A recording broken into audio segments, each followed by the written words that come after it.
हरे कृष्णा.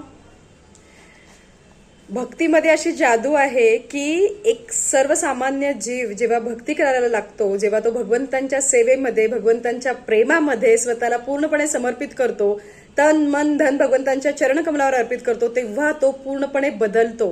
म्हणजे आपण हे खूपदा ऐकलंय की हे ना सुरुवातीला असे नव्हते बरं का, आता खूप वेगळे झालेत. प्रकर्षाने जे वाक्य आपण ऐकतो, खूप शांत झाला बरं का हा आता, त्याच्या रिॲक्शन्स खूप थांबल्या आहेत, कारण तो आता भगवंतांचा भक्त झालेला आहे. आणि भगवंतांचा भक्त नक्की कसा असतो, कितीही डाऊन सिच्युएशन येऊ देत, कितीही त्याची समोरच्यानी निंदा नालस्ती करू देत, परंतु अशा सिच्युएशन मध्ये सुद्धा तो कसा रिस्पॉन्ड करतो हे भगवंतांनी स्वतः 12व्या अध्यायातल्या 13व्या आणि 14व्या श्लोकात सांगितलेलं आहे. तेच आपण आज बघणार आहोत. श्लोक वाचूया. अद्वेष्टा सर्वभूतानां मैत्रक करुण एव च निर्ममो निरहंकार समदुःख सुख क्षमी संतुष्टः सततं योगी यतात्मा दृढ निश्चयः मय्यर्पितमनो बुद्धिर्यो मद्भक्तः स मे प्रियः. भगवद्गीतेतला अर्थ सुरुवातीला वाचूया. भगवंत म्हणत आहेत, जो जीवांचा द्वेष करीत नाही आणि सर्व जीवांचा सुहृदय मित्र आहे, जो मिथ्या अहंकारापासून मुक्त आहे आणि स्वतःला स्वामी समजत नाही, जो सुखदुःखामध्ये समभाव राखतो, जो क्षमाशील, सदैव तृप्त आत्मसंयमी आहे आणि आपले मन व बुद्धी माझ्यावर स्थिर करून जो दृढ निश्चयामध्ये भक्तीमध्ये संलग्न झालेला आहे, तो मला अत्यंत प्रिय आहे. आणि हीच भगवंतांच्या भक्ताची लक्षणं आहेत. याच्यातलं फक्त छोटंसं वाक्य आपण बघूयात सुरुवातीचं. जो जीवांचा द्वेष करीत नाही. साधं आहे. आपल्याशी कोणी कसतरी वागलं, आपल्याला कोणी अपशब्द दिला की त्याला इमिडिएटली काहीतरी बोलणं, हा एका जीवाचा गुण आहे.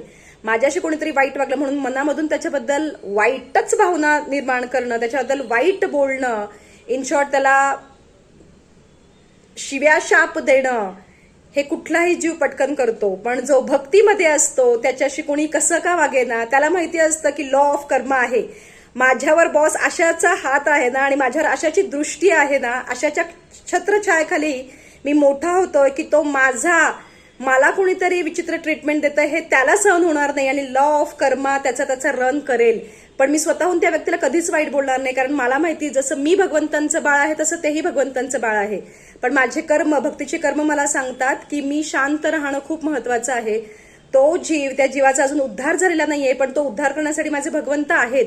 याचा अर्थ असा का की आपण अन्याय सहन करायचा नाही. आपल्याला न्याय मिळावा, आपल्याला योग्य त्या गोष्टी आपल्या आयुष्यात घडाव्या. कुणी आपल्याशी विचित्र वागत असेल तर त्याच्याशी आपण व्यवस्थित शब्दात सांगणं हे करावंच. भगवंत कधीच म्हणत नाही अन्याय सहन करा. म्हणूनच महाभारत झालं धर्माची परत प्रतिस्थापना करण्यासाठी. पण त्याच्यासाठी पण एक पद्धत असते. म्हणजे आपल्या आयुष्यात जर एखादी गोष्ट अशी घडत असेल की कोणीतरी आपल्याला खूप वाईट बोलतंय, कोणीतरी आपल्याशी फार विचित्र वागतंय, तर त्या व्यक्तीला समोर जाऊन उत्तर देणं शांतपणे, कारण क्षमाशीलता, निर्मळ राहणं, पोलाइटनेस हे माझे भक्त म्हणून गुण आहेत. पण माझ्या आतमध्ये त्या व्यक्तीबद्दल विचार चालू नाही आहेत, कारण मला माहिती आहे की त्या जीवाला काहीतरी त्याची धडपड चालू आहे, त्याचे ते गुण आहेत म्हणून तो तसा वागतोय. म्हणजेच काय, भक्ताचं काय होतं माहिती सगळ्यात छान, मनामध्ये जी नको त्या विचारांची गडबड चालू असते ना, जे नको ते विचार मनात चालू असतात ना, ते भक्ताचे थांबतात.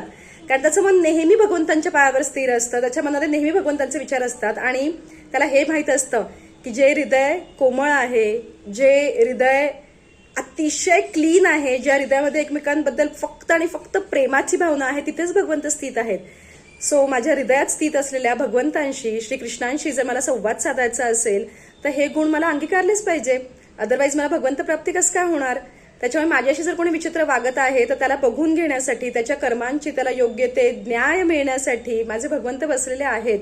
माझा स्वभाव क्षमाशीलतेचा आहे, आणि क्षमाशीलता यासाठी कारण माझा फोकस्ड हा भक्ती मार्गावर आहे. I am focused on my Bhakti, on my devotional service, या सगळ्या गोष्टींवर नाही. कारण येणारा येतो, वागणारा वागतो, तो त्याच्या कर्माने वागतो. पण भक्त त्याचं मन, त्याचं ध्यान हे सदैव भगवंतांच्या चरणांवर स्थित करतो, कारण त्याला माहिती असतं हे भौतिक जगत या सगळ्या गोष्टींनीच बनलेलं आहे.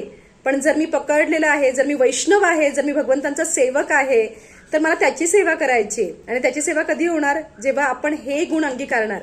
त्याच्यामुळे भगवंतांच्या भक्ताच्या आयुष्यात गोष्टी घडत नाहीत असं नाहीये. फक्त त्या गोष्टींना तो आता रिॲक्ट करण्याऐवजी तो रिस्पॉन्ड करायला लागतो, विचार करून तो वागायला लागतो. अर्थात काय, जे आपल्याला नेहमी सांगतात, कुठल्या पण गोष्टीवर तुझी प्रतिक्रिया देण्यापूर्वी टेक अ पॉज बॉस. जो पॉज पहिल्यांदा जमत नाही ना, तो पॉज भक्ती मार्गात आल्यानंतर जमतो. कारण आपलं मन म्हणतं जरा तरी थांब, आता इथपर्यंत ट्रिगर्स आले आहेत ना भावनांचे, ते जरा शांत होऊ देत आणि मग बघ काय करायचं. ते जरा शांत राहण्याची जी कला आहे ना, जे पेशन्स आहेत ना, ते भक्ती माणसाला देते. भक्तीमध्ये इतकी ताकद आहे, इतकी ताकद आहे. आणि भक्तावर कधी अन्याय झाला ना, असं कधीच होऊ शकत नाही. कारण तो अन्याय आणि आपल्या भक्ताला रडत भगवंत कधीच बघू शकत नाही. त्याच्यावर भगवंतांनी भक्ताच्या या गुणांचं जे वर्णन केलं आहे ते आपल्यात आहे का? नसेल तर भगवंतांना आज प्रार्थना करूयात, भक्त म्हणून माझ्यामध्ये हे सगळे गुण येऊ देत आणि मी नेहमी नेहमी तुझ्या चरणकमलावर माझं आत्मा, माझं मन, माझं ध्यान समर्पित करू देत.